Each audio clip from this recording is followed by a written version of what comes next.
PSL প্রস্তুত হয়ে যাচ্ছে, আর প্রস্তুত হয়ে যাচ্ছে 3 বাংলাদেশি ক্রিকেটার যারা আমার ঠিক পেছনের ছবিটায় রয়েছে। কিছু নিয়ে আলোচনা হবে, তবে শুরুটা করা যাক লিটন কুমার দাস নিয়ে।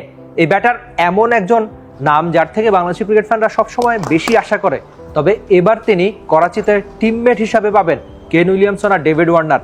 এ দুজন হয়তো নিজেদের সেরা সময়টা পেছনে ফেলে এসেছেন, তবে আধুনিক ক্রিকেটের অন্যতম সেরা 2 নাম।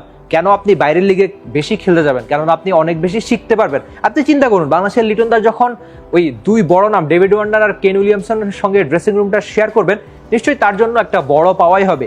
আইপিএল এর আগে একটা ম্যাচই খেলেছেন, তিনি নিজেই জানিয়েছেন বারবার যে আইপিএলটা হচ্ছে শেখার মঞ্চ, সেখানে গিয়ে ড্রেসিং রুম শেখা বা উইকেট কত কিছুই না শেখা যায়।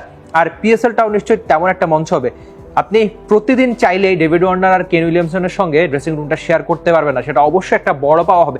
তবে লিটন দাসের সাম্প্রতিক ফর্মটা কিন্তু ঠিকঠাক। তিনি খেলেছেন 83 রানের একটা দারুণ ইনিংস। অবশ্য কেবল দারুণ না, লিটন দাস ঢাকা লিগে নামবেন, বড় রান করবেন, এটাই তো খুব স্বাভাবিক। লিটন যদি রান না পান সেটাই হয়তো নিউজ। আর লিটন দাস বড় রান করবেন সেটা তার কোচ খালেদ মাহমুদ সুজনই বলছেন যে লিটন এমন একটা নাম, তিনি তো বড় রান করবেনই, সেটাই তো স্বাভাবিক।